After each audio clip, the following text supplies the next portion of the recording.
So Election Day is around the corner. How should a Christian vote? Congressman Steve King in the studio for today's Restoring Hope Live.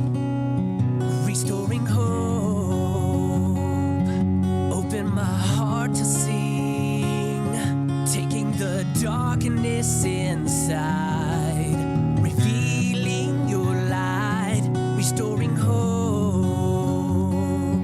open my eyes to see the world through different eyes, revealing your light, restoring hope.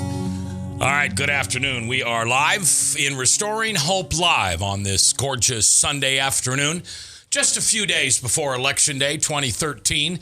And I don't know about you, but I am always somewhat polarized when it comes to being an American and being a Jesus freak when it comes to Election Day.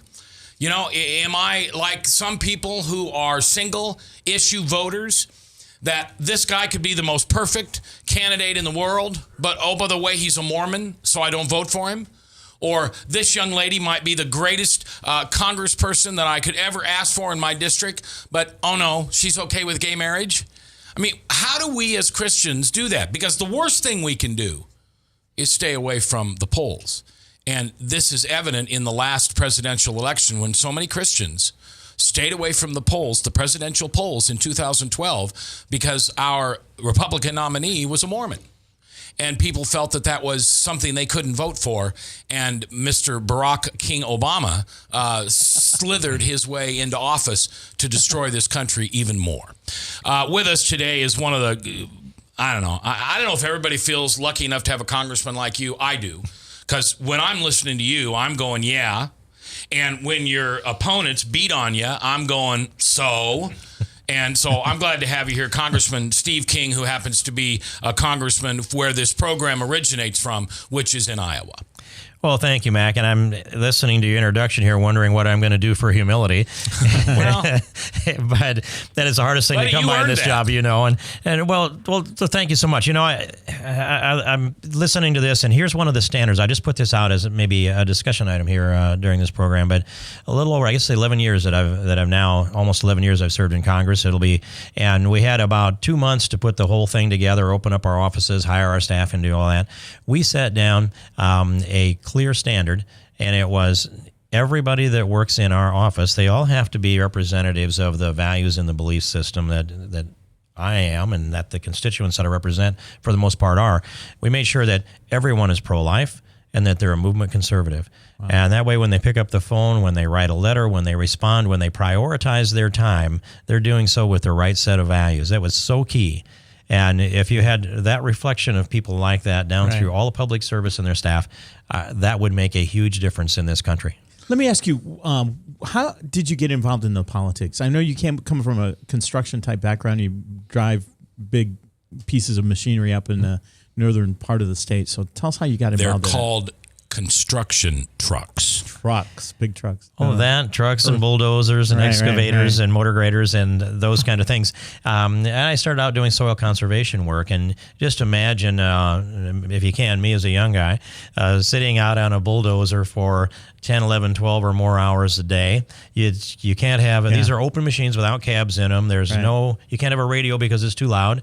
And so what I would do is I would read myself to sleep at night, and I'd read my way through the Bible. I'd read my way through the classics, and then I'd go out and sit in that machine, and then I would think all day about what did I read, what did it mean, and I thought everybody else understood this mysterious formula for life, how it all fit together, and I worked out a philosophy. I didn't know then that it was preparing me for the now, but what it was time to think and a commitment to doing so, and it developed within me and a desire to step up and serve and be able to contribute, because this life that we get one shot at is a gift, and if I have a fear, it's a fear that I'll fail Him.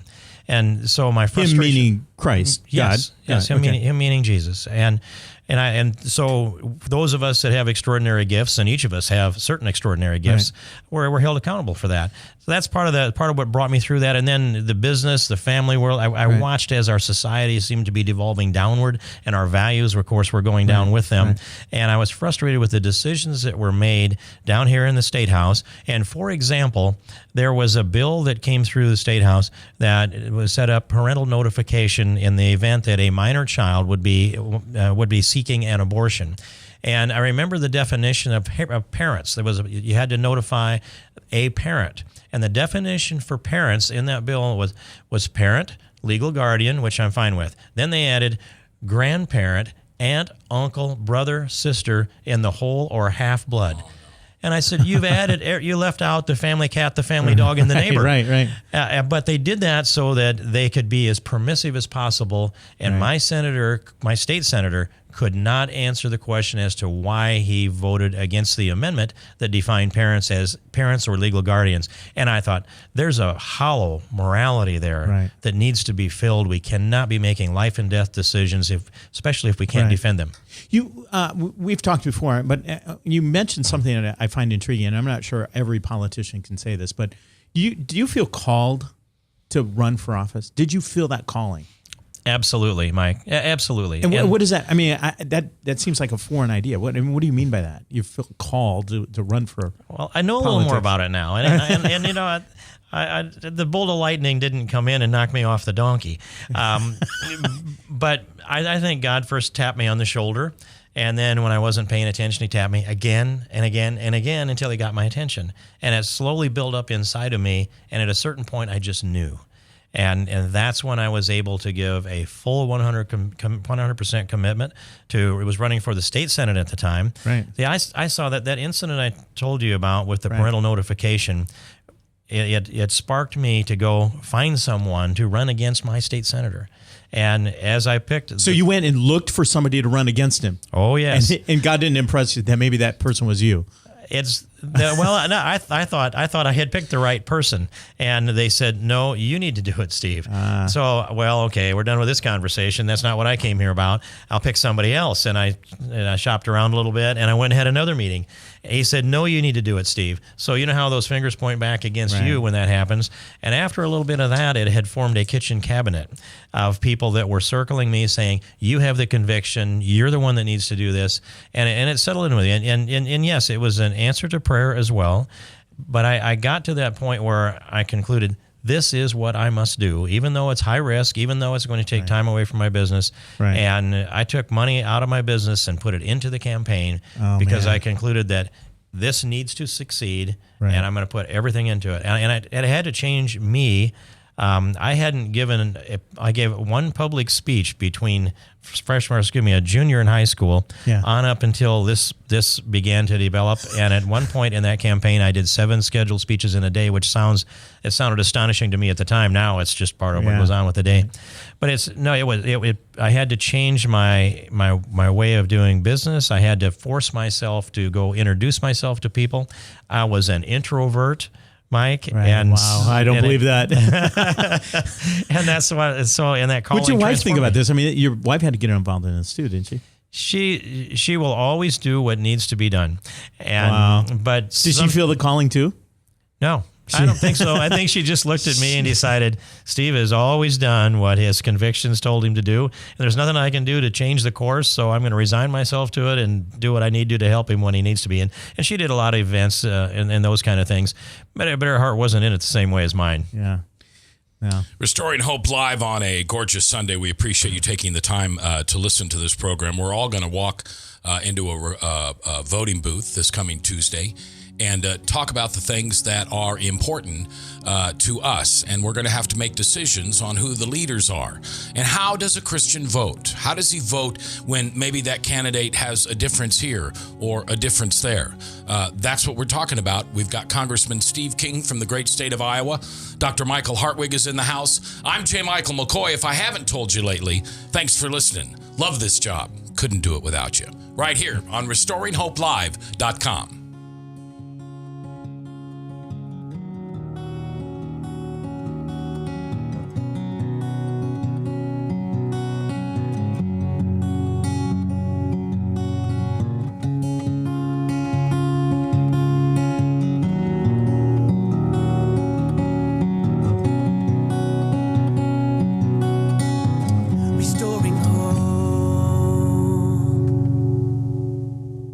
Hi, this is Dr. Mike Hartwig. In case you haven't noticed, marriages are in trouble today. One of the things we've learned is that if you don't constantly work on your marriage, it can quickly fall apart. Several years ago, my wife and I put together a first-rate marriage seminar that we would love to partner with you and your church to bring to the people in your community. Simply go to restoringhopelive.com and send us an email requesting more information, or check out the seminar tab at restoringhopelive.com. The Pocket Testament League presents Pocket Power. Read, carry, and share the gospel every day. There's no easier way to share your faith than by giving someone a free gift, the Word of God in a compact, pocket-sized gospel. I'm disabled and staying in a hospital, but I may meet more than 5 people in a day and can give them a gospel. I ask everyone if they know Jesus. Hello, I'm Mike Brickley, president of the Pocket Testament League. We'd love for you to experience the joy that comes from giving someone the inspired Word of God. We'll make it easy for you. Won't you join us? We found the Gospels to be an excellent tool for leading a person to the Lord.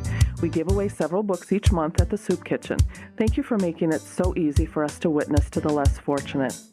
What are you waiting for? Read, carry, and share the gospel every day. For more information, call 1-800-636-8785 or visit pocketpower.org. That's pocketpower.org. Good things come in threes. You meet your soulmate, you get married, you have your first child together. Good things do come in threes. And Take Shape for Life is no exception. Your free personal health coach, a professional weight loss coach, the Medifast 5-in-1 plan for healthy weight loss, and the Habits of Health system for a lifetime of good health are 3 of the best gifts you can give yourself. Together, they lead to the healthy weight control that helps you take shape for life. Lose weight safely and quickly with the Medifast 5-in-1 plan, featuring medically formulated, nutritious, and delicious meal replacements by Medifast. You'll choose 5 Medifast meals each day, 1 every 2 to 3 hours. Because you eat frequently, you're never hungry, and your metabolism stays revved. Many of the Medifast meals are portable, so you can fit this diet into even the busiest lifestyle. You also get 1 lean and green meal to eat at the time that works best for you. For the lean, you'll have lean protein. The green is servings of low glycemic vegetables. Depending on your source of protein, you'll get some healthy fat too, and that'll help keep you full and satisfied. While Medifast meals are delicious and nutritionally sound, don't think you'll be committed to meal replacements forever. The 5-in-1 plan is just the first phase of our program. In the transition phase, you'll begin to add more fruits, vegetables, and protein. And on maintenance, you're ready. Optimal health is yours. To speak to a personal health coach, go to restoringhopelive.com and click on the Take Shape for Life tab. Then let us know about your healthy new lifestyle and how good you look and feel. And thanks for listening to Restoring Hope Live. That's restoringhopelive.com. Hi, this is John Botter.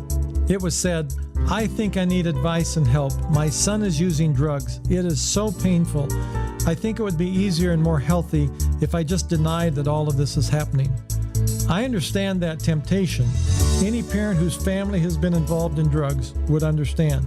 But giving in to such a temptation would not help anything, nor would it be healthy or helpful.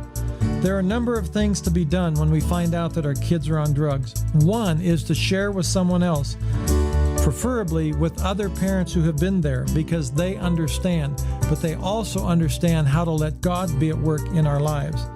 It's also important to remember that God made us to be social creatures, so we cannot isolate ourselves. It's also important to cast all of our cares and anxieties on God, as Peter says, because He cares for us. Visit lighthousenetwork.org. Restoring hope, open my heart to sing, taking the darkness inside, revealing your light, restoring hope. Restoring Hope Live, a ministry that helps people with hurts, habits, and hang-ups. Our goal, honor God, follow Jesus, and serve others. And sometimes as Christians, we need to stand up and we need to break open the curtain, pull back the curtain, if you will, as in the Wizard of Oz, and see what the great Oz says. And the great Oz is, of course, our Lord Jesus Christ. How would he walk into a voting booth this coming election day and vote? Because don't tell me he wouldn't. Don't be that bleeding heart liberal that says, well, you don't know Jesus. Jesus wouldn't have voted. Yes, Jesus would have voted, and he'd vote if he were here today. And if everyone would know how Jesus would vote, it would probably surprise most believers and non-believers. We're not one issue voters. Jesus wasn't a one issue kind of guy. He covered everything. So how should we as Christians vote? One of the biggest Jesus freaks in the Congress that I know, and I apologize if that's offensive to you. Not at all. That's who I am. I've become a Jesus freak. It's just what there is. Congressman Steve King. He's from the state of Iowa. He takes a lot of heat, but he takes a lot of heat from the ignorant liberals.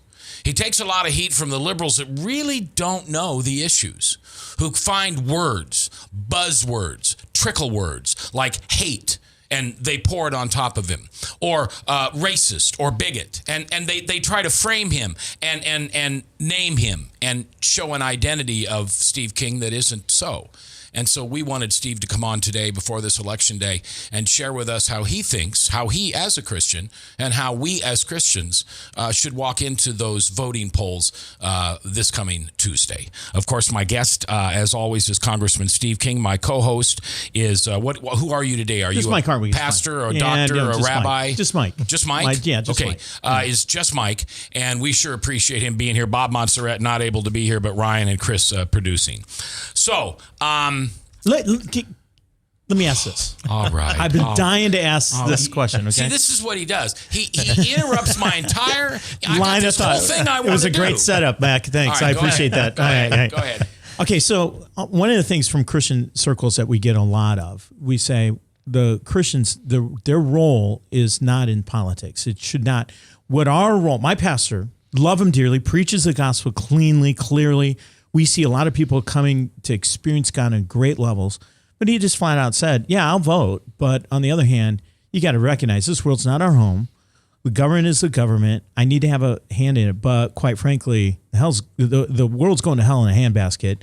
And my time is better served trying to win people to Christ, not getting involved in the government. I don't know that you separate the two, in my opinion. And that is that I think that our pastors, our ministers, their jobs are to save souls. But in the process of doing that, the culture shifts and it moves in the right direction. We're here, Mike, we're being tested. And we were talking a little bit earlier about the gifts that each of us are given. Right. And if you have the gift to save souls, why wouldn't you want to also contribute to saving souls through the political arena, through the public arena? And well, that's his point. He doesn't think that the government can save anybody. The hope is not in the government. The government is made up of individuals just like the pastoral community is. And so the voices of those individuals do move people's hearts and minds, as his voice certainly does.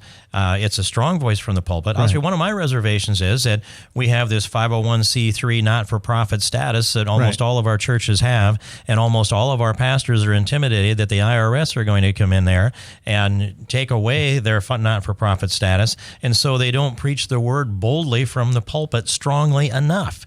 And so do you think we ought to get rid of the 501c3? I would get rid of the 501c3. I'd get rid of the IRS. I'd get rid of the entire federal income tax code and replace it with a national sales tax. And it would there are three things that would transform this society. Now, if you could do it from a public policy standpoint, and none of these could be accomplished without prayer, without faith, without us doing the best job we can do inside our homes, having lots of babies and raising them in faith. But three things. One is a balanced budget amendment to the Constitution. Another one is, for the things that we know, we're not going to balance the budget unless we get there. Second one is going to a national retail sales tax, the fair tax. And here's the reason. So you're saying that you're supporting churches not having a tax deduction? I'm supporting nobody having a tax deduction. I'm supporting ending the and you tax call yourself a Christian on productivity. And oh man, I totally agree with you. Yes. That's the thing. I mean, you look at where that tax deduction came from, the history of it, where it came from. Is my understanding is the churches were doing good things for the community. They were the hospitals. They were the caregiving institution. Now, the majority of the money that's going in is going towards sound systems, projections, systems, and things like that. Cup holders. Yeah, I mean, they're really. Where is the church is really reaching out to the community to care for the community, and you remove that and still give the tax deduction. Why are we doing that? And you're right. It's shutting the mouths of our pastors so that they're afraid to say anything because they might lose that tax The deduction. pastors led the revolution. Yeah. That brought this country to God-given liberty. Our pastors led that. They didn't have to worry about tax deductions at the time. Wait a minute! I thought Jefferson was like this deist or something. Didn't really believe in Go God. down to the Jefferson Memorial and take a look at that, and you will see 3 of the 4 panels down there. Is that quotes. open now? Well, you may have to bring along a member of Congress that will cut the ribbon and jerk the barricade open. Right. And I have done a few of those, by the way.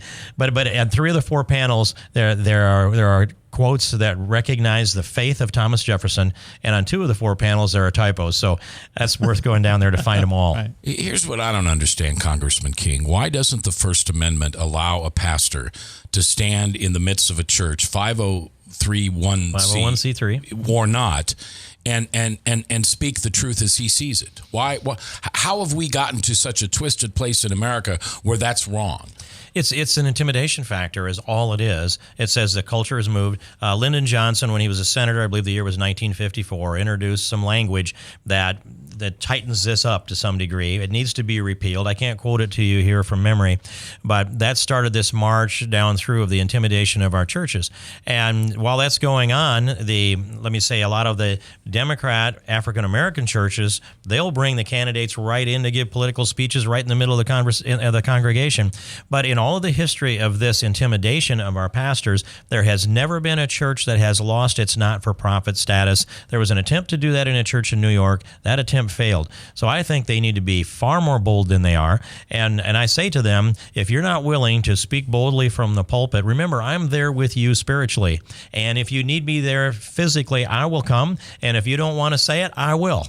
But we need to deliver this message, this God-given message of the Word, strongly from our pulpits without hesitation. And sometimes it means the President of the United States is wrong. Sometimes it means he has taken an immoral position. Sometimes it means he's taken an unconstitutional position. Not just the President. But when I see Nancy Pelosi lecturing the Pope on what the Catholic Church's position is on pro-life, there's a line that's clearly been crossed, and they hesitate to challenge that because they don't want to lose some of the benefits that flow through from the government and the tax deduction. Well, I think it's more than that too. I think that when I look at my pastors and if I was serving in a church right now, I'd feel the same way.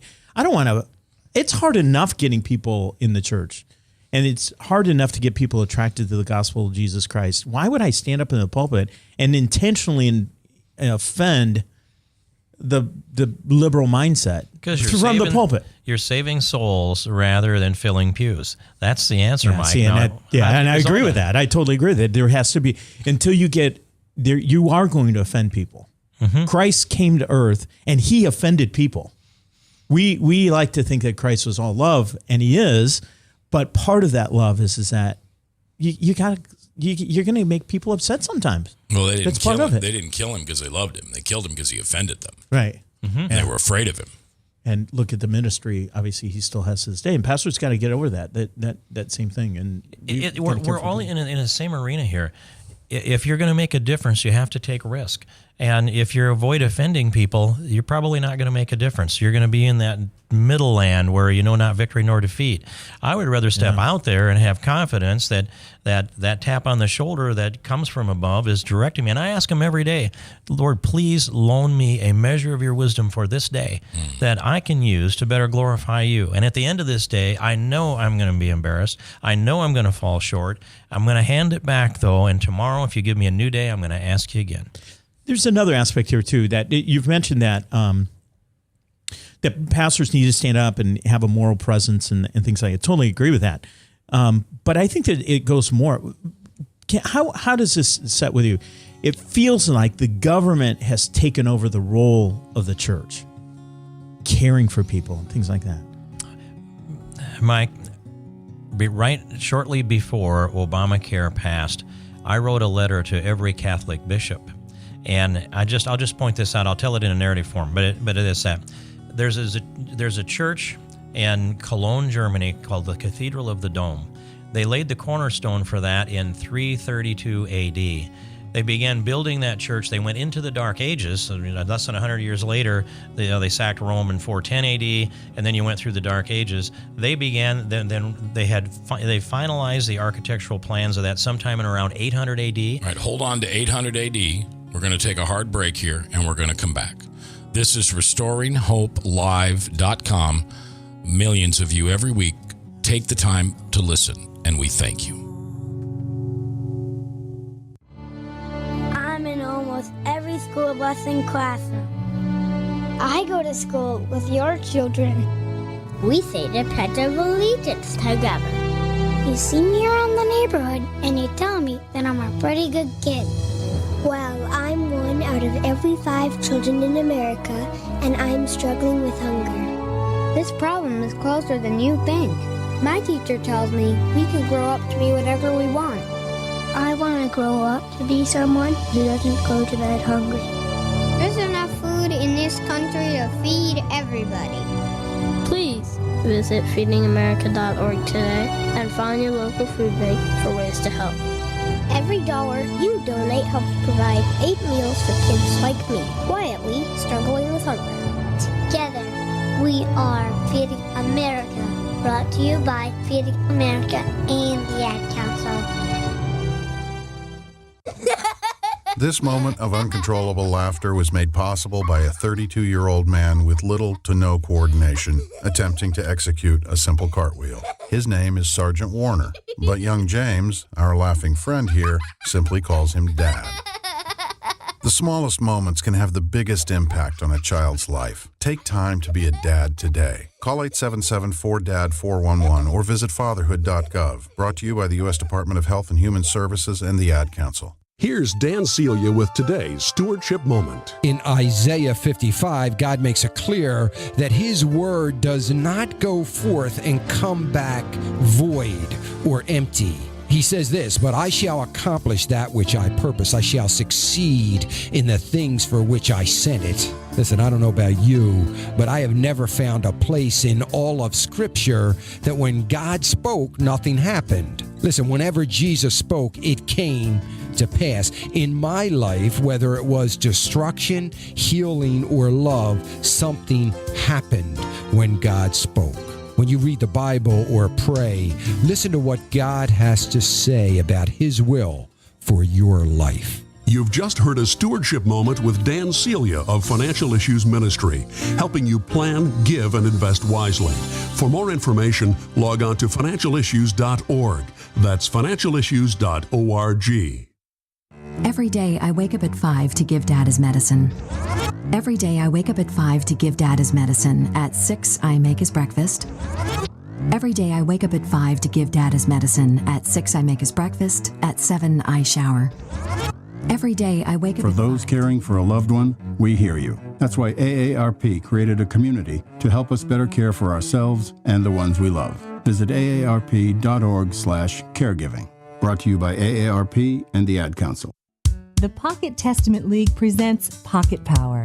Read, carry, and share the gospel every day. If you've ever failed to share your faith because you just didn't know what words to use, then carry the word with you. I include these pocket testaments in our visitor folders at church, or I give them out on home visitations, or I leave them in public places such as gas stations, malls, stores, rest areas. Hello, this is Mike Brickley, president of the Pocket Testament League. Reading the Bible every day is so easy when you always have it with you. You won't even need a backpack. You can carry one right in your pocket. What are you waiting for? I witness to people with tracts, but also leave them with the Word of God for them to read for themselves. I'm going to let my people at Fellowship know about the Pocket Power Ministry. Thank you for your work in God's kingdom. What are you waiting for? Read, carry, and share the gospel every day. For more information, call 1-800-636-8785 or visit pocketpower.org. That's pocketpower.org. Restoring hope, open my heart to sing, taking the darkness inside, revealing your light, restoring hope. Happy Sunday to you. A couple days before Election Day 2013. I'm J. Michael McCoy. We are honored to have a fine congressman from the state of Iowa. His name is Stephen King. You probably hear him mostly being berated by the left-wing media. And I hope what you see today is he's unfeathered. It doesn't matter to him. It is the, and I don't want to put words in your mouth, but it's the foolishness of the other side that keeps them focused on the shiny thing while you're really your nose to the grindstone and doing the work. So thank you for doing what you're doing. Thank you, Mac. I interrupted because we had a hard break. You wrote a letter to some Catholic bishops, and you were recanting time, and we were at 800 AD. Yes, and as I said, I'm telling them, don't support Obamacare. Do not let this socialized medicine supplant the role of faith in public life. And I bring the example of the Cathedral of the Dome in Cologne, Germany. They laid the cornerstone in 332 AD. By about 800, the early 800s, they have finished the architectural plans for this beautiful edifice, this Gothic cathedral there in Germany. Then they started building it, and sometime about 300 or so years later, they ran out of money. And they started a 600-year fundraising drive. Wow. And they finally got enough money. They dusted off the architectural plans that were nearly 1,000 years old and finished up this church. They finished the church in about 1882 or so, sometime in the 1880s. And then they invented the airplane and had World War I and World War II. But the Allied bombers used that cathedral to line up on, but they bombed in a radial pattern and never significantly damaged that church. In any case, here's what we have now. This beautiful edifice that is an example of the enduring Christian faith from the times of 332 AD, through the Dark Ages, through the Middle Ages, into the modern and post-industrial era, is still there, but now it's more of a museum than it is a system of faith. Yeah. And what has happened is the socialization of the religion and the economy in Europe, in Western Europe, has supplanted the role of faith in public life. The church that was there to provide alms for the needy and feed the naked and feed the hungry and clothe the naked, as you said in break, Mike, that has been replaced now by government providing everything that anybody needs. They don't look to the church for only marrying and burying. And church needs to provide more than the last stop faithful needs. It needs to be part of their community. So I pleaded with them, do not follow the role of Western Europe, because if you do, you will see our churches become museums like they have in Western Europe as well. That's the shorthand version of and of course, a lot of the Catholic bishops supported the Obamacare, and they believed that they got a promise that it wouldn't be funding abortion. Now they know it does fund abortion. Yeah. And I will tell you, every taxpayer in America is going to be funding abortion under Obamacare, and it is a violation of our conscience protection, and there are 47 or more lawsuits out there, but we know how that works out when you get to the Supreme Court these days. Yeah, that never works out in our favor. Not so well. I want to go back to 2012. I was a Mitt Romney supporter in 2008. I supported him in 12, and I feel that one of the primary reasons he lost was because those of us who are devout Jesus freaks wouldn't vote for him because he was a Mormon. And we all know people who wouldn't vote for him because he was a Mormon. Was that right? No, it wasn't. And part of it was we didn't understand the Mormon religion well enough. And I think all of us understand it a lot better. And I think that stigma, if you will, that was there in 2008 dissipated significantly by 2012. I've got to know the Romney family, and those 5 sons that were teenager or post-teenager, 5 of them went to all 99 counties, and there wasn't one single negative story that emerged from that. We have 3 sons unusual. I'm proud of, but I don't know if I'd have taken that risk. and I would say of Mitt and Ann Romney that they have more kids and fewer vices than I do, and I know that they're Christian. And so I asked Mitt Romney in Labor Day in Columbia, South Carolina. I was a 3-person panel: Jim DeMint, Robbie George, and myself, and we interviewed the presidential candidates one at a time. And I asked Mitt Romney, if you're president of the United States and you've got a crisis, and you know that whatever decision you make, there will be some people that will die. The decision will just be what decides who and which ones, as far as like a military conflict is concerned. And after you listen to all your advisors, after all your staff is there, and you kick them all out of the room and you close the door, what happens? And he said, I do close the door, and I turn down the lights, and I get on my knees, and I ask God for guidance. That is the right answer. Yeah. And I want a man in the White House that does that. I'm completely convinced that would be that I would not expect that to be the case in the White House today. Might turn to the east and bow. The guy in the White House today. Right now, yeah. What do we do with those Christian brothers and sisters of ours that we love 364 days a year? There's that old saying that the Bible has one interpretation but many applications. So we disagree and we go back and forth on predestination and whether you spritz them or dunk them or when and how many times do you baptize them. But then it comes to Election Day, that one day, and you've got that wonderful conservative candidate who just can't say, I can't go against gay unions. I have a son who has decided he's gay or he was born to be gay or whatever. And I just can't be that conservative who says to my son, I'm sorry, the power that the people have given me, I will use against you. So I'm going to be okay with gay unions. But everywhere else, you agree with them perfectly. This candidate's pro-life. Absolutely. And a deep set of Christian values. Absolutely. Limited government. Absolutely. Knows his rights come from God and will defend that. Yep. And I would look at his opposition and draw my conclusion. And from my standpoint, I'm going to support the person that moves the ball in the right direction. I would, though, seek to set that person down and have a discussion one-on-one, a prayerful discussion if we can do that. And I would want to take this person through the analysis of why they think, because they have a personal experience, they can set policy for all of the area or all of the state or the country. That's a good point. And the moral foundation of this said, we're not in defense of marriage. We are not being critical of folks who have different inclinations.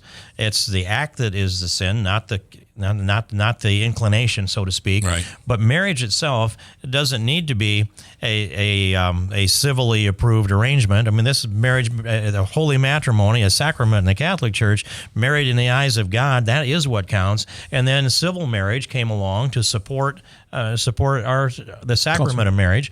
And then as government got involved in supporting our religious objectives, we ended up with civil marriage, and we've always seen it as similar to the same thing as the sacrament of marriage itself. Now I see if they're going to erode the definition of marriage and say any two people that love each other, and then I say, well, does that include a father and a son, a mother and a daughter? Well, don't bring those things up. It has to be two consenting adults that don't make us uncomfortable in the argument. But they will go all the way down through that march, and in the end, devalue marriage to the point where it's going to be hard for us to justify having a public policy that supports marriage.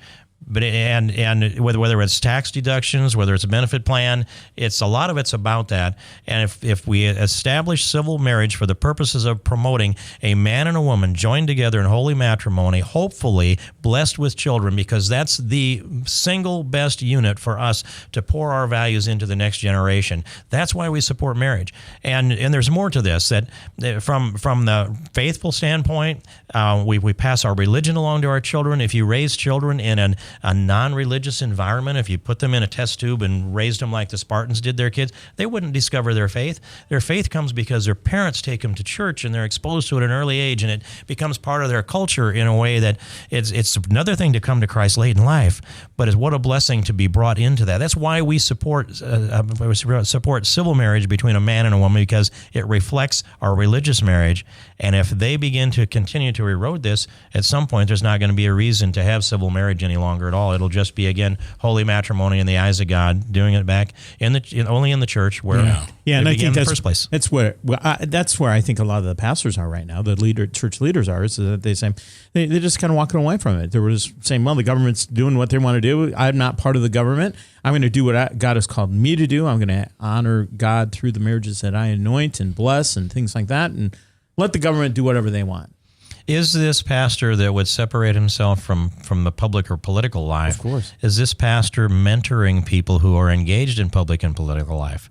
Because that's an engagement also. Yeah, right. That's an engagement too. Yeah, right. But you see the dichotomy. I mean, there's a separation that's happening there. The churches are distancing themselves from the government, and government is separating themselves from the church. And so, whereas I'm not for a theocracy necessarily, I think that's coming one day under Jesus Christ. But in today's world, this world is not our home as Christians, and so we can only expect that that's what's going to happen. So it's not our eternal home, but he puts us here for a reason. This unique, miraculous gift of life that each one of us has, we're challenged to use it to the maximum. And by faith alone are we saved, but we have gifts that we must develop. So I think of this, that I'm listening to people talk about the political world is crashing down around us, and we've got debt and deficit goes beyond where the eye can see, and maybe this country can't pull out of this. I know you got a break. So I just conclude with this, that we're coming right back with Congressman Steve King.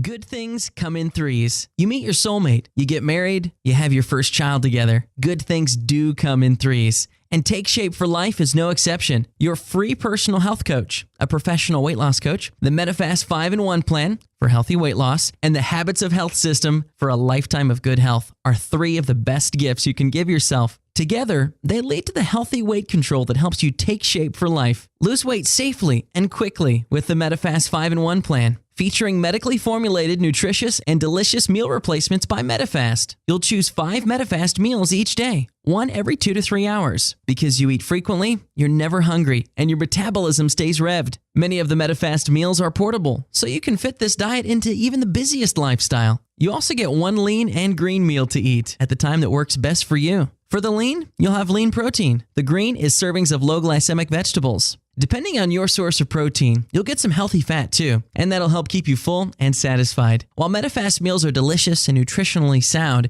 don't think you'll be committed to meal replacements forever. The 5-in-1 plan is just the first phase of our program. In the transition phase, you'll begin to add more fruits, vegetables, and protein. And on maintenance, you're ready. Optimal health is yours. To speak to a personal health coach, go to RestoringHopeLive.com and click on the Take Shape for Life tab. Then let us know about your healthy new lifestyle and how good you look and feel. And thanks for listening to Restoring Hope Live. That's RestoringHopeLive.com. Here's Dan Celia with today's Stewardship Moment. I'm not sure the Word of God is received or believed as it should be today. I certainly have my opinion, but I do know this, that there is nothing more important in the world today than for a clear, well-defined, scriptural declaration of the gospel, particularly the gospel of the grace of God.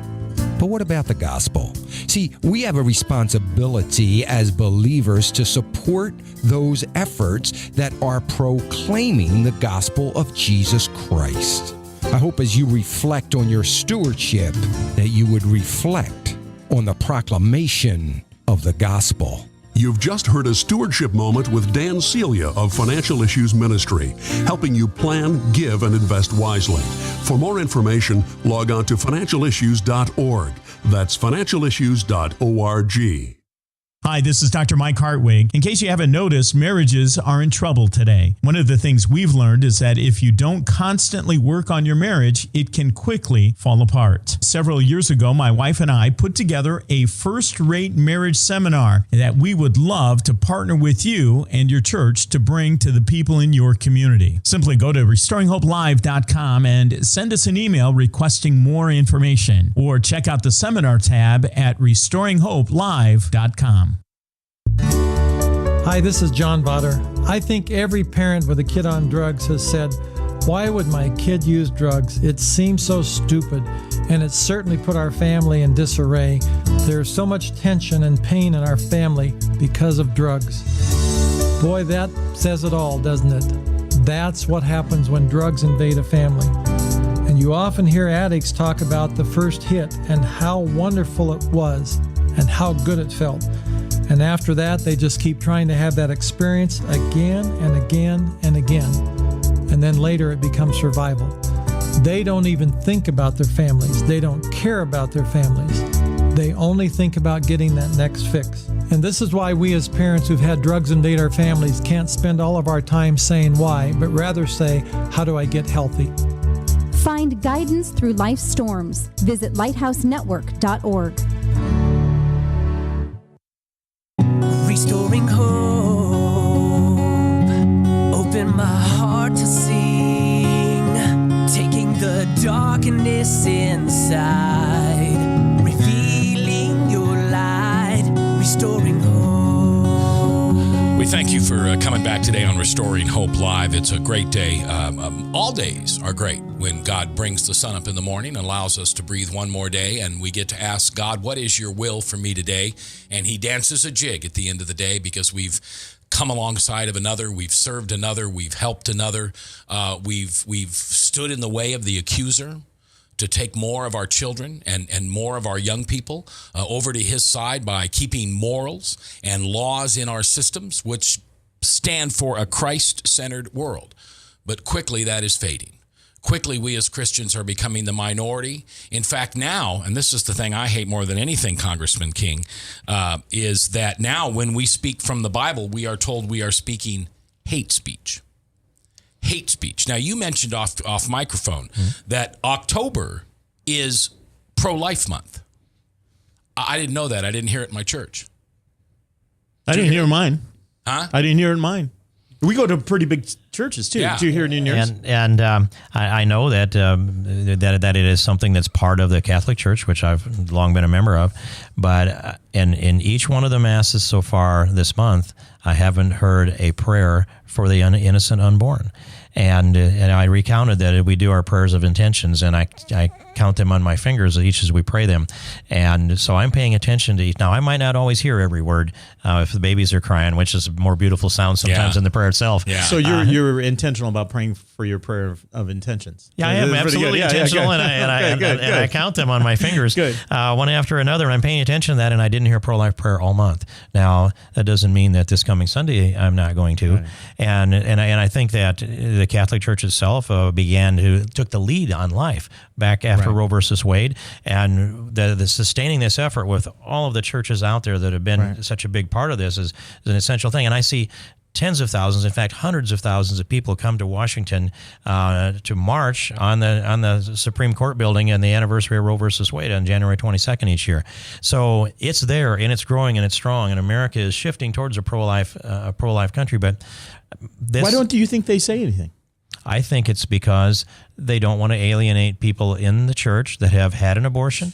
Do they take the risk also of not getting that prayerful message to somebody who's contemplating an abortion? Exactly. And there's a piece that I just know that I'll try to tell this generically, that when our boys were young, I bought the cassette tape that's 8 minutes long and it's Silent Scream.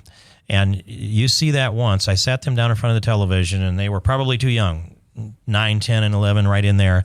They watched that video of what abortion really is. Mm-hmm. They never needed to see it again. Mm-hmm. And I took that tape and I gave it to my church, and they began using that as a program for catechism. Now, I'll just tell you that in a small community, you learn some things. And I know that there was a mother who was taking her daughter to Omaha for the purposes of which we can guess. And the closer they got to that city, the more she began to scream that she didn't want to go through with this. And before they got to the clinic, the mother turned that car around and took her daughter back home. Wow. Now, I believe that child's living in my neighborhood today. Wow. And I believe that just that cassette itself may have saved that life. Wow. And we should never back off of this. If you have people that won't sit in the pews because they don't want to hear how precious a unique human life is, remember about those that are sitting in the pews that maybe have conceived, and they've got that life within them, and they're wondering how they care and nurture. And, you mentioned Mother Teresa also offline. And near the end of her life, she said words pretty close to this effect. She said, I used to pray that God would clothe the naked and feed the hungry and move mountains and do this or that. But she said, the older I get now, more I realize that we pray and prayer changes us and we change things. Right. So we must have those prayers in our pulpits, and we must have them in our everyday life. Those prayers, not only does God answer them, but he changes us through prayer, and we change things.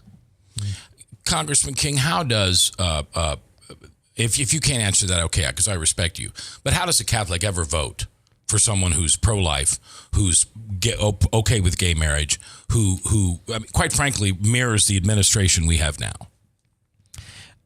That's a hard thing. But if you looked at it, say if I have a Nancy Pelosi Catholic who has come out and lectured the Catholic Church and said on pro-life, and she's certainly pro-abortion as much as anybody that I've seen come through Congress, I can't vote for someone like that. And if someone is up against her who is pro-life, but someone who had a different view on gay marriage, there's the choice. And so you get down to this discussion that we've had over the last few years, especially in Iowa, the lesser of two evils. The lesser of two evils isn't always wrong. It isn't always the wrong choice. In fact, think of it this way with regard to abortion. If you're not going to support someone who isn't willing to do all or nothing with regard to the ending abortion and bringing the pro-life position, think of this. What if there is a swimming pool that's full of little babies that have all of a sudden been spilled in there, and it's because we weren't able to drain the pool? Do you run around in circles and try to get the tool to drain the pool because that's how you solve this problem from ever recurring again? Or do you start pulling babies out as fast as you can? Yeah. I think you pull the babies out as fast as you can. It might be that you've chosen the lesser of two evils because you haven't put an end to the risk of a place for babies to drown. But you've saved everyone you pull out of there is another life you saved. It's another soul that can save other souls. And by the way, there is evil out there, and there is a devil, and there is a hell, and he's harvesting souls also. And that's something we don't talk about very much because it makes people uncomfortable in the pews. I've often wondered if a bill came before you and it said, we are going to make illegal an abortion except for incest, rape, or the life of a mother. Would you as a congressman vote for that bill, which would save, what, 99% of the babies? As a Christian, could you do that? Mac, I have. Okay. And I've made the argument about the unique preciousness of every single life from that moment of conception. But that legislation, some of that is very close to the Hyde Amendment, Mexico City policy. I have supported that. I'll continue to do that. And I'll continue to work through the pro-life caucus in every other way to eradicate those other components that we take it to a point. How many lives has that saved? Thousands and thousands, probably millions of lives. So that's the right decision because of the same scenario I gave with the swimming pool, which... And that's the way we as Christians ought to look at some of these issues. We can't have everything. Let's do our best to get all that we can and then ask God's grace to cover the rest. Yes. Right? Let's see if we can talk to people that are let's talk to people that are need to make a decision on a local election that's coming up this week. Okay, so I haven't been following who my mayor is or all that kind of stuff. What do I do? Do I just sit home or do I just go in and cast a vote, or what should I do? We'll take a look right now and see who those candidates are and learn something about them. Do you rely on people that are staying informed? I mean, do you try to vote on? Would you take somebody's endorsement and just go and vote on it? Each one of us has a little bit different method that we use to gather data. In today's world, with all the social media that are out there, there's a lot that's out on Facebook, and it's pretty hard to imagine that in a local election that there isn't Facebook traffic out there. I would go to that Facebook traffic and look at that, and I would say, who do I know that knows If I don't know the mayoral candidates, who do I know that knows them? Talk to them. Find out first about their character. Find out about their faith. Yeah, are they driven by their faith, and do they have character, and is their calling to step up and serve, or is it because they want a title? So does character trump competence? I think character is required in order to be competent. If you want an example of one of God's most favorite sons on the face of this earth fighting for you, and I don't mean this to be a commercial, it's an endorsement. It is a blessing to have a guy like Steve King in our Congress. And if you've got a congressman like Steve King where you live, do me a favor today. Write him a letter and just thank him. Don't ask him for anything. Don't complain about anything. Just thank him for being a God-loving man who stands up for you every single day in a very heathenistic, evil place called Washington. This is RestoringHopeLive.com, heard nationwide right here on this very network every Sunday. We appreciate you listening, and as always, all we ask you to do for us and those that are around you is simply pray. God bless you.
Steve King, a congressman, your congressman, who stands for values and for Christ.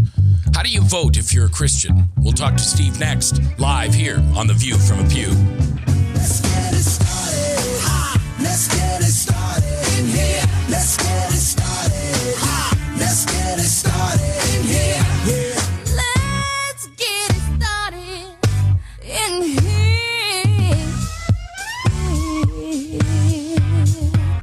Welcome to The View from a Pew, a conversation among Christians who are out to grow their faith by asking the simple questions, the tough questions, and the stuff you really wish your pastor would talk about. Come on now, let's reason together. It's your voice we want to hear. The phone lines are open, so join the conversation. Call 855-244-00